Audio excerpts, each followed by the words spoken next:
Welcome to this week's very special edition of Why Blank Lost.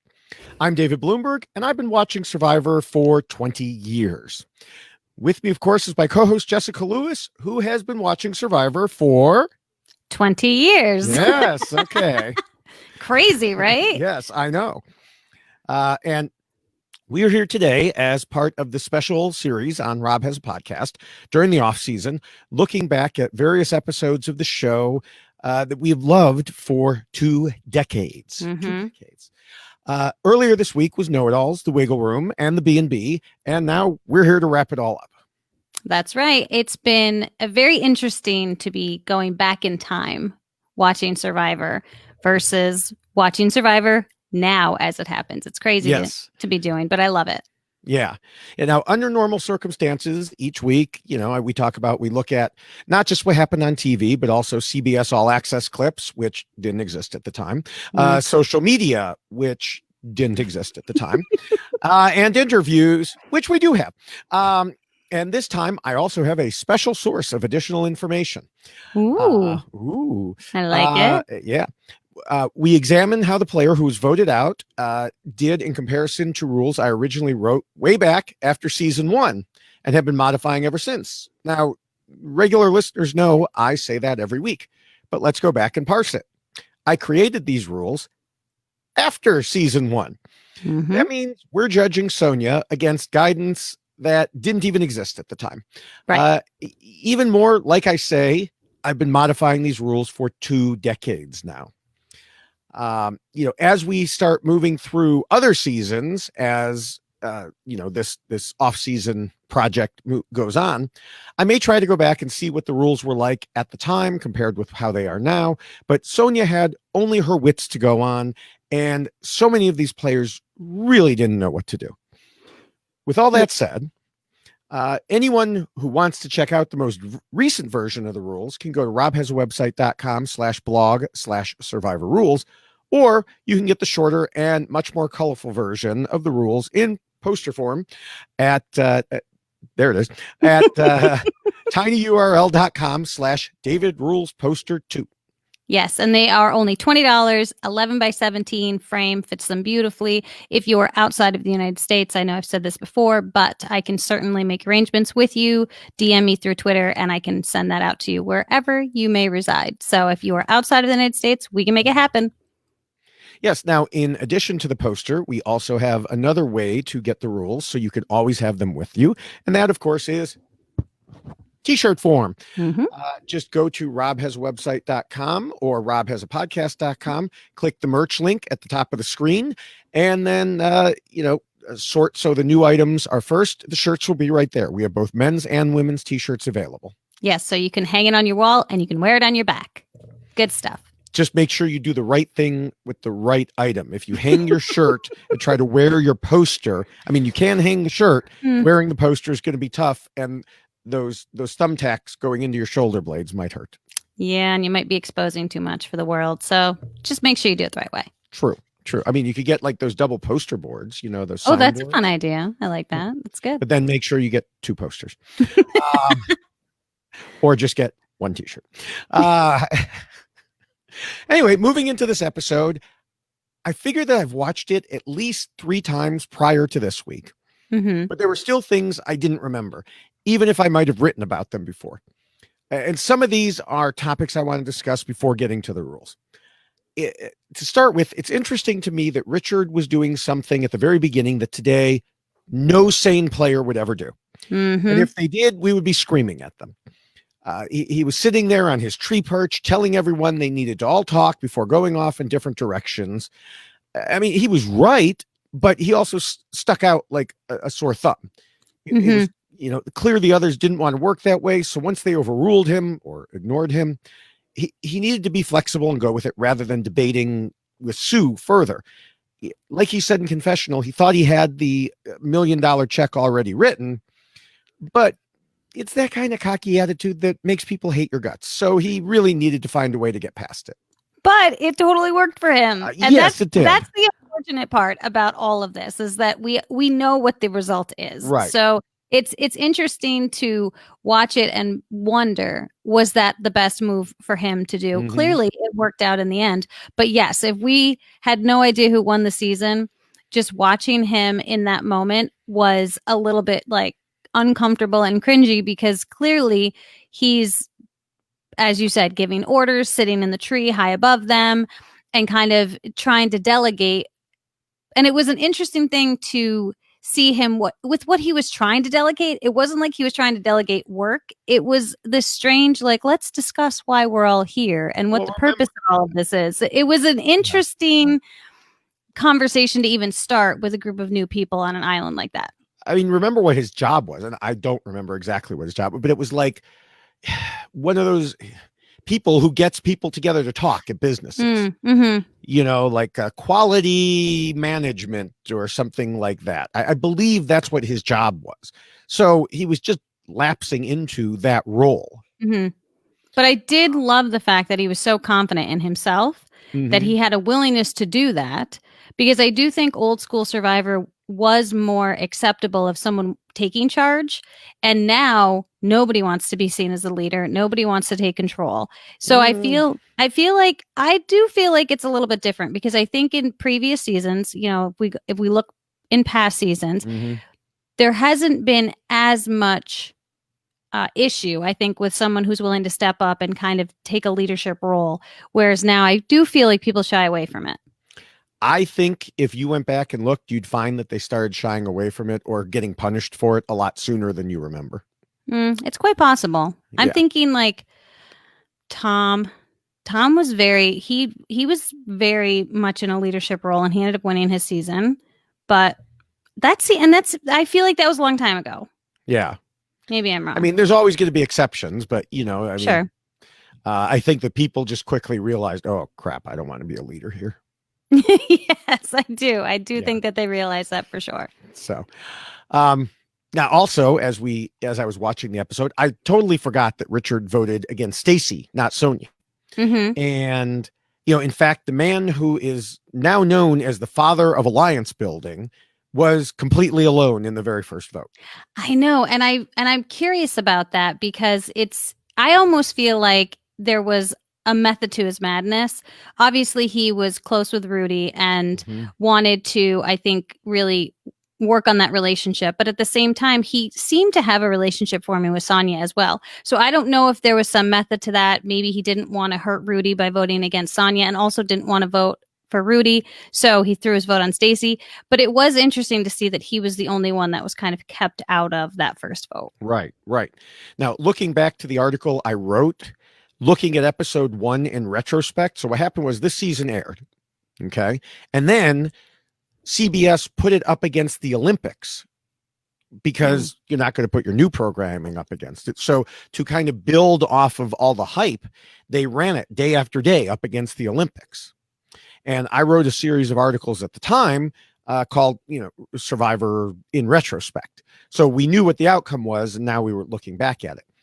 And I said, perhaps the most interesting part of the first episode was the irony in who made the first alliance. It wasn't Richard. It wasn't Susan. It was Kelly and Stacy, who allied themselves to get rid of Rudy. Kelly wouldn't succeed in voting him off until they were down to the final 3. Right. They tried to bring Susan in, but she played sneaky and decided not to vote their way.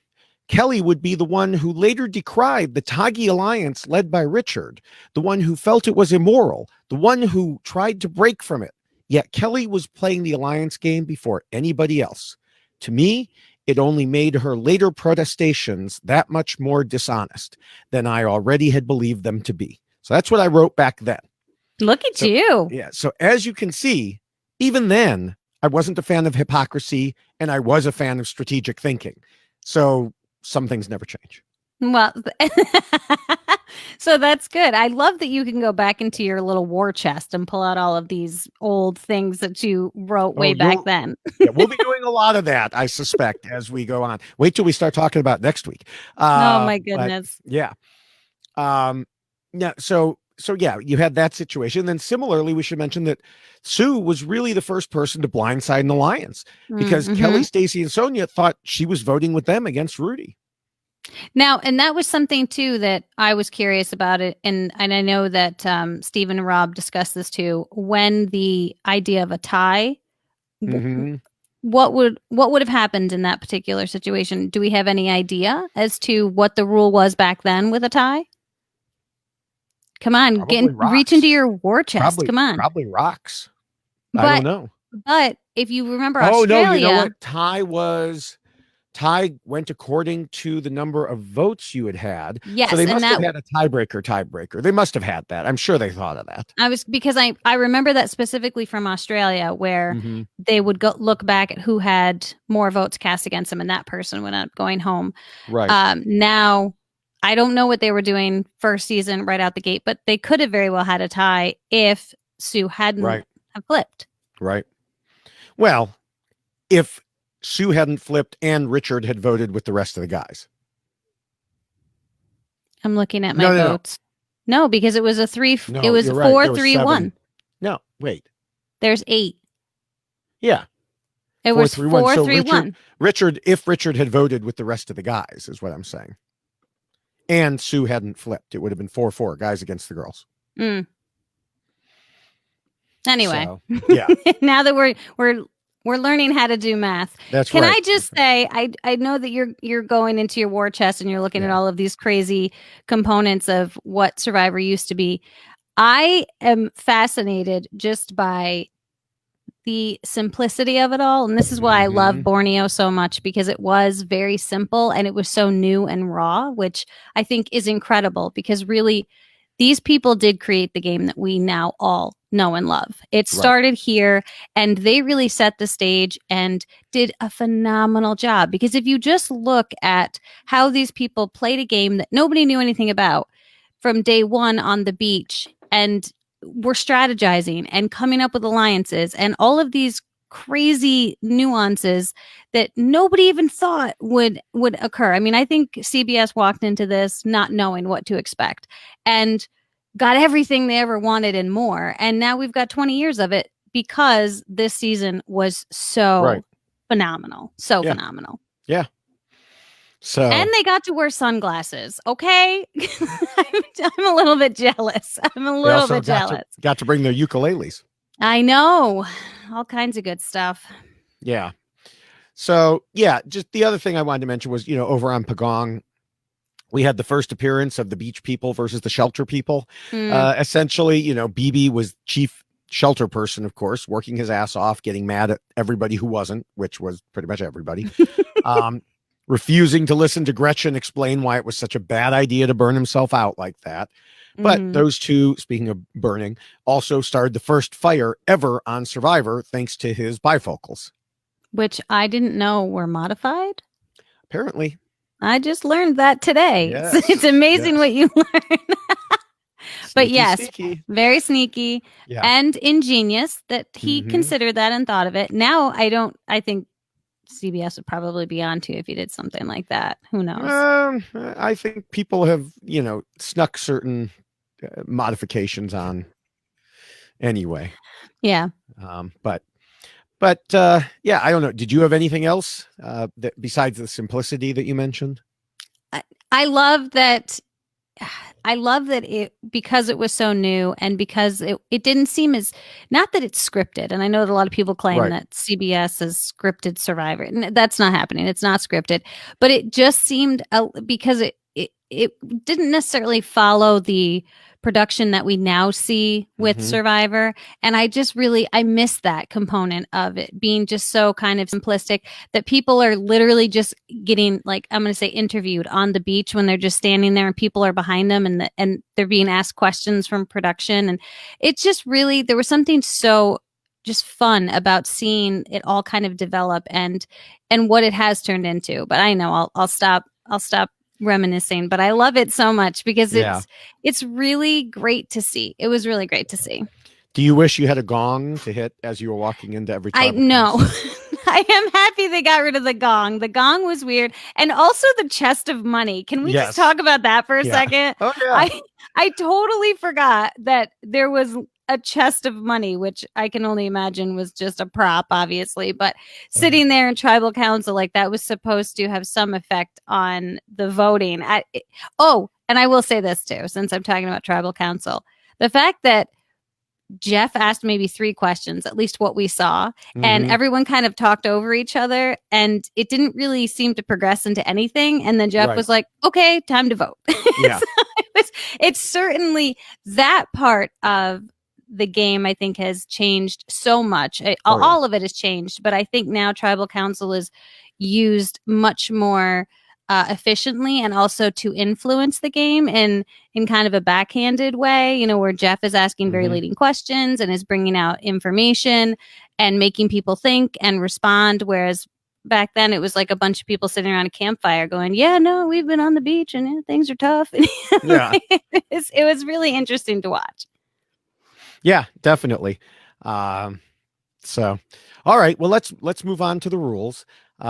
Sonia was obviously the oldest woman to play Survivor when she was there, but even to this day, she remains the oldest woman to ever play. Congrats to her. Yes. Was it simply the first case of voting out the older woman that we've seen so many times since then? Or was there more to it than that? After 20 years, it's finally time to figure out why Sonia lost. This is nuts. Yeah. So when I first wrote the first rule, it was clear to me that it had to be, it was the most important thing needed to address scheming and plotting.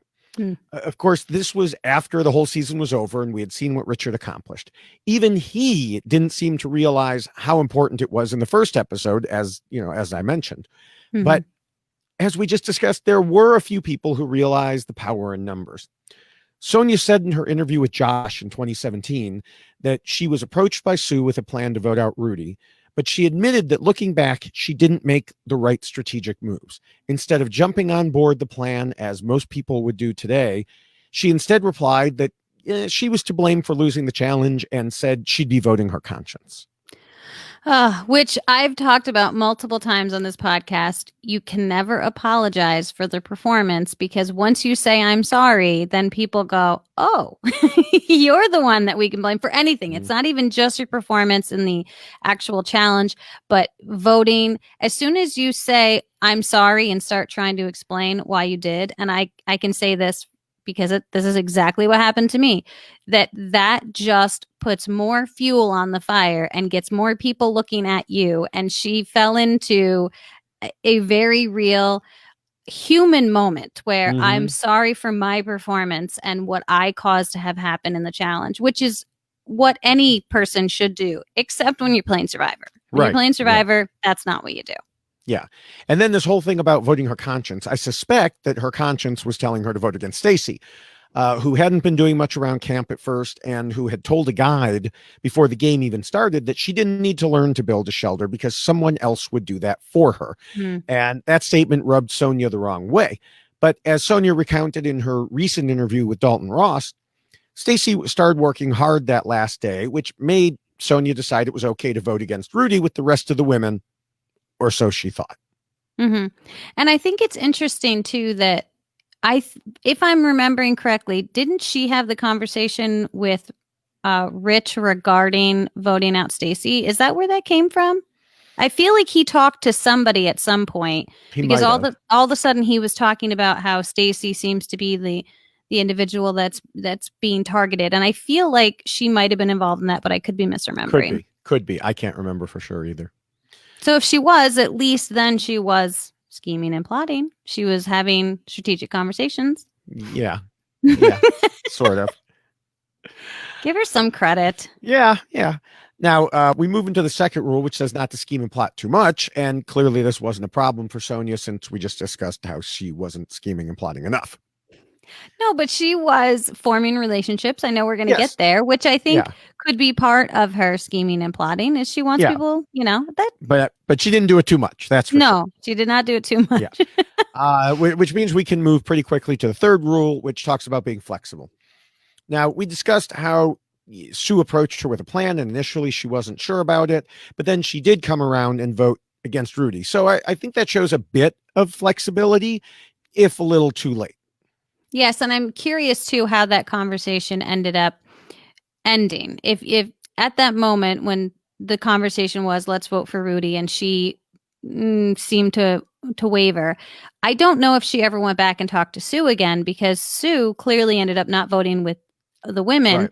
She voted against them. So it's possible that that conversation was never completed where Sonia didn't go back and say, hey, this is how I'm voting, which is perhaps why Sue voted the way that she did.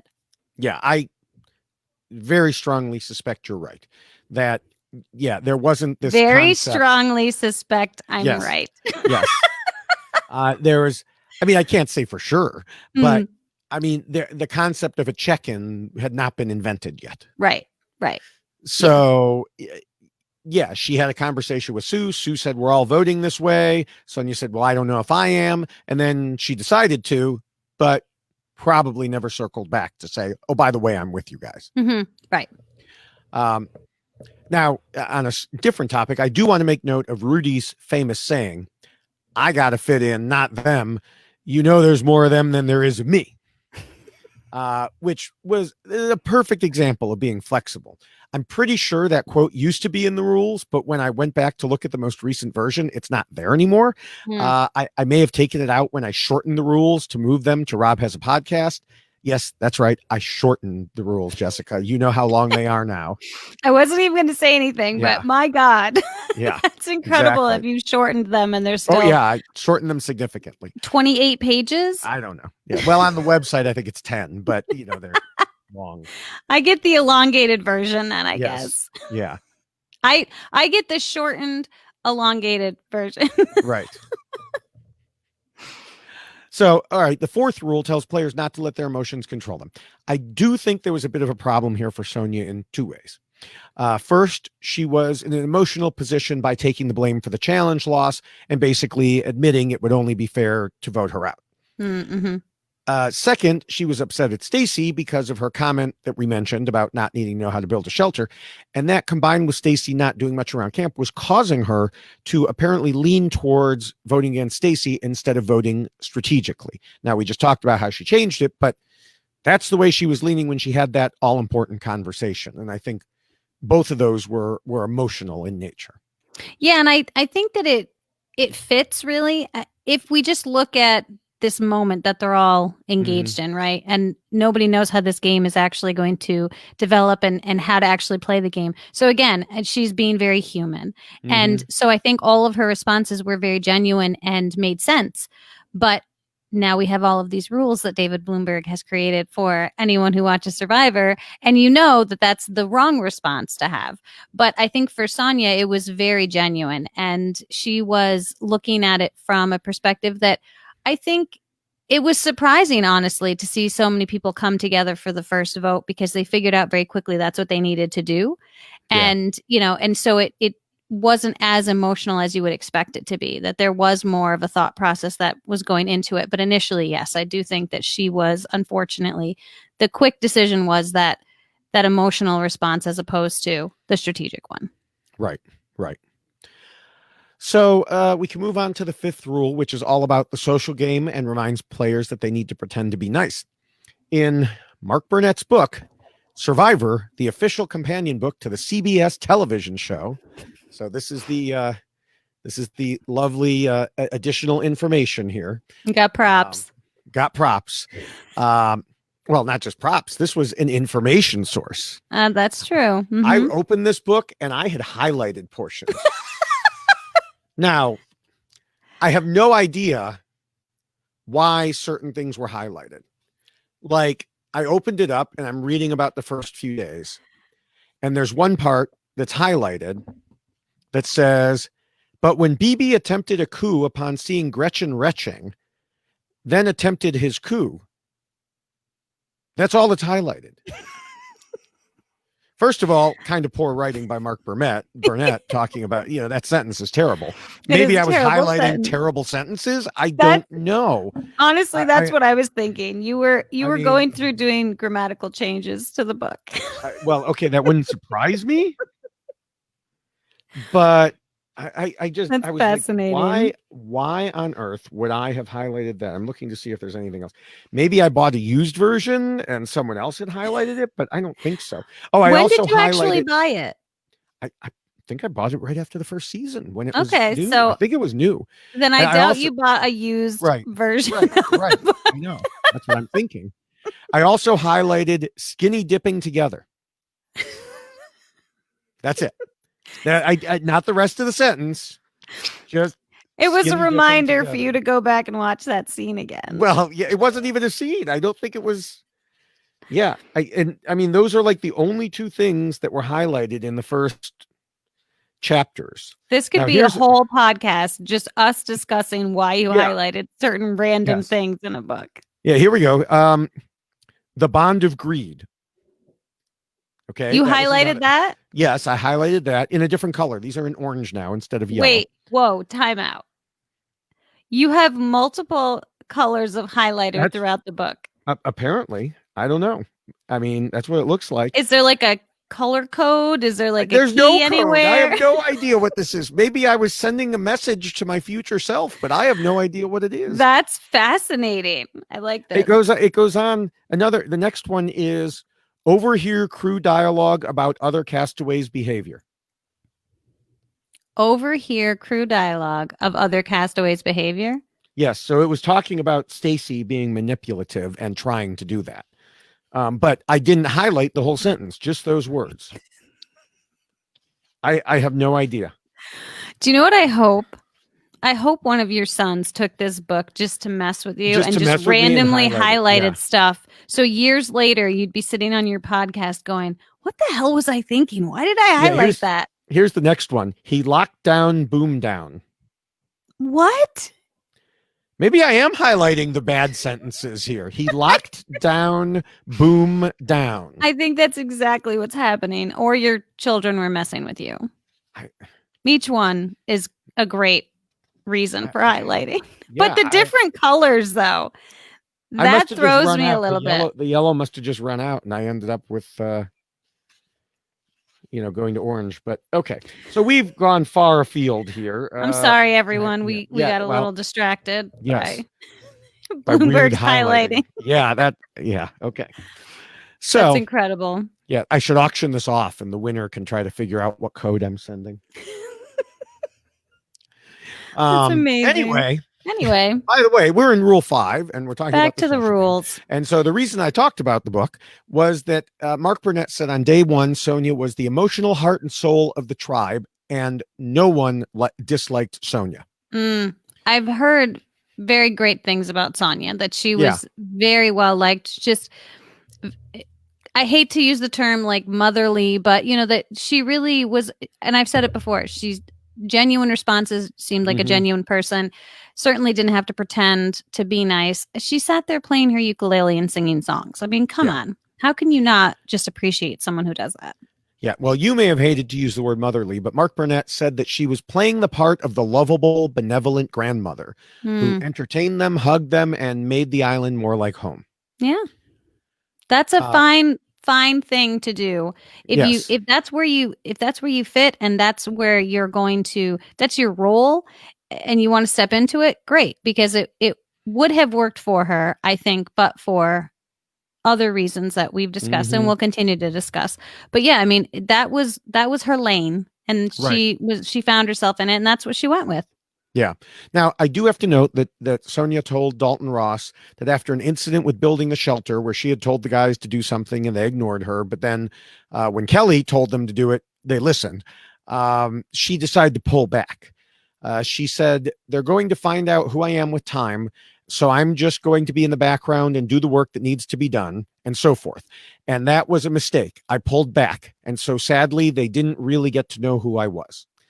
Now, to me, it's difficult to reconcile these two different viewpoints. One possibility is that Mark Burnett didn't quite get it right. Maybe that's why I was highlighting those bad sentences. There were some other parts of the first chapter I read that there were a couple things that directly contradicted what we saw on screen. So maybe it was his interpretation that she was the heart and soul of the tribe, but others weren't quite thinking of her that way. After all, he can't read their minds. He can only go by what they say. Right. But I also think that we should think Kelly, what wasn't Kelly like, I don't know, she had some type of an River outdoor guide. type. Yes. Mhm. So I don't remember what Sonia did either. But I don't know, maybe Kelly had a little bit more familiarity Right. with outdoor types of things, and so they were willing to listen to her versus Sonia. I don't know. Well, yeah, but the thing is, it's not so much what happened, but rather her reaction to it. Of she says now she pulled back, and that wasn't good for her game. Right. It's hard to say. You Right. know, you have these two different things going on, so Mhm. I don't know the answer. But I also don't know that it would have made much, if any, difference. You know, if she really did retreat from her social game, obviously that's a mistake. As we'll see as we continue to move on here, I don't know that it would have made a difference. Mhm. The sixth rule warns against being too much of a threat. Don't really think we have anything to talk about here. Yeah, no, I don't think she was too much of a threat. Yeah. Seventh rule covers idols and advantages, and we clearly don't have anything to cover in this rule because neither of those had even been invented yet. It's fascinating, right? Survivor without idols and advantages. Yeah. So Appendix A we get to, which is about the rest of the tribe keeping their end goals in mind when voting. Now, we know that the rules weren't written yet, but even when they were written, this appendix was a rule in the early versions when it directed players simply to vote out the weak than the strong, than the weak than the strong.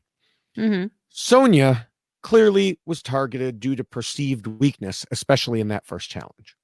Yeah, and I have to say, it was a hard thing to watch, really, seeing her struggle, because she was trying really hard to keep up with them, and the rules were very clear. Everyone had to have their hand on that raft. Right. And she was definitely trying to do that, but she was spent. And so I do think that seeing her performance in that challenge made a lot of them realize that if the challenges continue to be like this, because like I said, everyone's learning, nobody knows what to expect yet, then chances are she was going to put them in a very difficult spot moving forward. Yeah. So just to recap for everybody, if you didn't go back and rewatch the episode, Tagi was in the lead initially, but Pagong caught up, got even, and then took the lead at the beach when Sonia stumbled such that Tagi was literally dragging her instead of her helping to lift the raft. Mm-hmm. And I mean, it was a 2-second slip from what everybody says, you know, and there were issues with her shoes and she stepped into a little, I don't want to call it a ditch, but just a little area on the beach that, you know, there was no footing there. But it was, the thing is, it was such a basic and straightforward challenge compared to what we see today. I kept expecting there to be more. It was over so quickly. It was like, I know. Okay, they're there, and it's lit. I'm like, oh, where's the next phase? Where's the puzzle? Where's the puzzle? Yeah. Right. Where's the puzzle? Why are they not broken up into groups and multiple people doing different things? Yeah. No, and not that at all. So because of that, it only took that one stumble. There was no chance to make up time elsewhere. There was nothing to solve, no other strengths to show off. It was swim, lift, run, done. Right. Yeah. And that was it. And so it was very hard for her to hide because there wasn't any other component to that challenge but that. Right. So it was very, very clear when that happened, for sure. Yeah. So I forgot to make a prop, so I'm making it right now. What? So now we're doing crafts? Yes. Okay. So I wish you had warned me. I would have been making some. Well, I can knit. I could do some things while we're on here. This would be great. When Sue was voting for sauna, she said she was removing, quote, the weakest link in the crew. And Rudy said it was because I think she's the reason we lost. You know, so Sonia, not sauna, told Josh in their interview a few years ago that she was perceived as the weakest link, and she probably would have done the same if she'd been in the younger player's shoes. Yeah. I mean, you can't hide from that. That's for sure. Right. Now, was it the right move for all of the players to make? Probably. Rudy and Rich may have been annoying some of the others, but they both Mm. had knowledge and strength, which is, I think, what Sue saw in them. Right. And as much as I would have loved to see more of Sonia, I really hate the thought that we could have lost Rudy in the very first episode. Oh, for sure. And I also am curious if that part of the reason why Sue made the decision that she made was because she's a very cutthroat, in your face kind of person, and that's how she played Survivor. She didn't hide from who she was. She You knew exactly what she was thinking, and she told you exactly how she wanted to do certain things. Crazy respect for her. And the fact that she went to Sonia and tried to have this You mean conversation, sauna? and it ended up not going the way that Sue had wanted. I think for someone like Sue, she was probably pretty quick to say, okay, I'm not interested in keeping her around then, because she's not willing to make a decision, and she's not willing to stand by the decision she's making. She's a little bit wishy-washy. And I'm curious if maybe that's why things ended up the way that they did, because you had Richard and Rudy, who were not like that at all. I mean, both of them were very clear with how they felt and giving their opinions on things. And I think Sue probably gravitated more towards that type of personality versus Sonia. Right. All right. So with that, it's about time to wrap things up. What are your final thoughts? I love that we got to do this. This was so much fun. Yeah. I was sitting at my kitchen table early one morning watching the episode, and my husband came walking in. He had just woken up, and he heard the Survivor music, and he's like, uh-oh, what is going on? And I was very excited to tell him I'm watching the first season of Borneo. He knows it's my favorite season, and it has been, and I've already expressed why, because this is where it all developed from. This is where it all started from, and it created the game that we all know and love. And I think we have Sonia to thank for that just as much as any other player that made it all the way to the end, like Richard Hatch. She gave it her all. She was certainly out there playing the role that she thought she was supposed to play. Obviously, the emotions took control for her, but again, she was being human, and this was a new game, something that we were all learning at the same time, as were the people playing that game. They didn't have the David Bloomberg rules of Survivor to follow while they were playing this new game, and she certainly didn't have that. I do think that Sonia got there. She realized that she needed to work with certain people and make a decision that might not have made her comfortable, but it would have been the best thing for her game. So it just took her a little while to realize strategy over emotion. And unfortunately, she realized that a little too late. Obviously, after she got voted out, it really, you realize, oh, maybe I should have thought about that differently sooner. But overall, great to watch, wonderful to see. And congrats to her for still being the oldest woman to ever play this game. Yeah. It was incredible. So you didn't see what shirt I'm wearing today, but there's a reason that I'm wearing it. This is the Ghostbusters shirt. Okay. Now, why am I wearing a Ghostbusters shirt for a Survivor podcast? Well, it goes back to what we call the Ghostbusters provision of the first rule. If someone asks you if you want to be in an alliance, you say yes. Mm-hmm. But when Sue approached Sonia to join up in voting against Rudy, Sonia was just too nice. She took the blame. She didn't want to vote out Rudy. And besides, she apparently wasn't very fond of Stacy. She initially was going to play emotionally. By the time she changed her mind, it doesn't appear that she checked back in with Sue like we talked about. And Sue had decided to change her own vote. I have no doubt that the Tagi tribe loved Sonia. But she was, by her own admission, the weakest member of the tribe, and her slip in the challenge caused them to lose.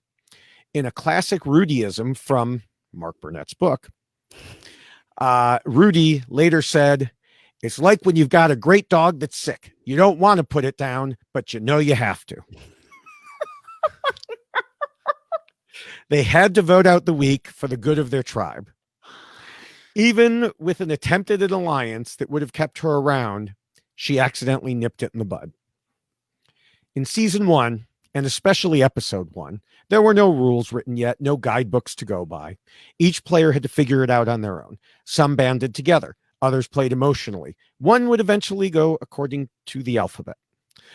And one would become the basis for so much of the strategically based gameplay we would see in the future, and indeed even for the rules I've been using as a yardstick ever since. But that person wasn't Sonia. She had a physical slip in the challenge, and a strategic slip at camp when she was too honest with Sue. And that is why Sonia lost. Look at you. I don't even feel like I should talk sometimes. I'm just going to let you go. That was an incredible quote. Yeah. Putting a dog down? Are you serious? Yeah. Somehow that didn't make it into the episode. No, but there's so many great Rudy quotes out there. Right. So many. I actually have a whole book of them. I'm pointing. Is it? Well, another prop? No, it's way too far away for me to use as a prop. Oh my goodness. Well, this was definitely a nice trip down memory lane for sure. Yes. Well, we still have predictions, but before we get to predictions, I could actually maybe be right. Maybe. Excuse me. Too much laughing. No, you can't laugh. Let me remind everyone that the rules we just discussed are now available in both poster and t-shirt form. For the shirt, hold on, I've dropped my props here. There it is. You have too many props. For the shirt, go to robhasawebsite.com or robhasapodcast.com, click on the merch link and sort to see newer items first. For the poster, go to tinyurl.com/DavidRulesPoster2. And now we can go on to predictions. Now, of course, we're not going to make predictions because that would be silly. But damn it. As I sat there rewatching this first episode, it didn't look good for Richard and Rudy. No. Richard was seen as a pompous ass, and he voted completely by himself. If we saw this happening now, we'd be like, he's out. He's out. Oh, right. Rudy was the target of almost half the tribe and seen as too bossy. Putting myself into the mindset of someone watching this for the first time, I would not have expected those two to get very far. I know. And that's what made it so delicious when they did. I remember watching the last episode and the reveal that Richard had won. And it was like the scream heard round the world, I feel like, because that moment is one of those moments I will never forget because you had such a response to Richard. And I think it was because of the way that he played this game. And you saw it right from the get-go. He wasn't apologizing for who he was. He was going to be himself. And that guy took control. And it was fascinating to see how he did so. Even in this episode, even though he didn't vote with anyone, he was kind of like laying it all out there. And I really think setting up for the future of the game, but also realizing he was probably going to be in trouble and also recognizing if they don't like Rudy, they certainly don't like me. So he was very aware of what was happening. And it was incredibly impressive to watch him develop his game as the season progressed and just almost run circles around people. It was really, really incredible. Yeah. Now, on the other tribe, there was BB, and I also wouldn't have expected him to get very far. The difference is in that case, I would have been right. Right. Yes. But two very different approaches. I mean, you have Richard, who's sitting in a tree kind of trying to give direction.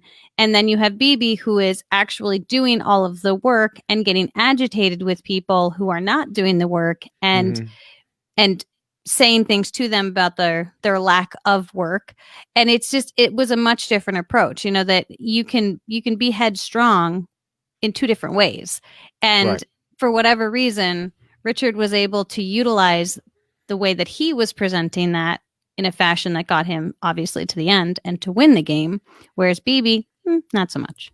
Yeah. Yeah. Now, one prediction I can make is what we're going to do next episode. And that is that Rob announced we will be doing season 2, episode 2. Now, I won't spoil the result in case you haven't seen it yet, but I will say that I did at the time several interviews with the person who was voted out, both, shortly after and then as his life progressed for at least like a year or two. I interviewed this person. So we'll see what kind of information we can glean from those. I haven't started looking at them again yet. But yeah, it'll be interesting to see what we can get out of those. You have to delve into that war chest again. That's right.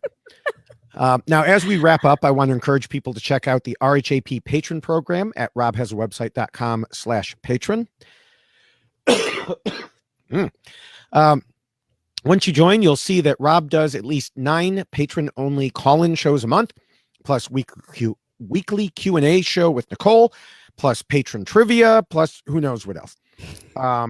And there several shows have been live streaming to the patrons, such as the Wiggle Room. Plus, and I hesitate to even talk about this right now, but there are discounts and first access to live show tickets when there are live shows again. In the meantime, there are the Facebook groups to keep you occupied with a great community of people, including both of us. You could talk about Survivor, Big Brother, life in general. So remember again to go to robhasawebsite.com/patron. And once you get to the Facebook groups, make sure to say hello.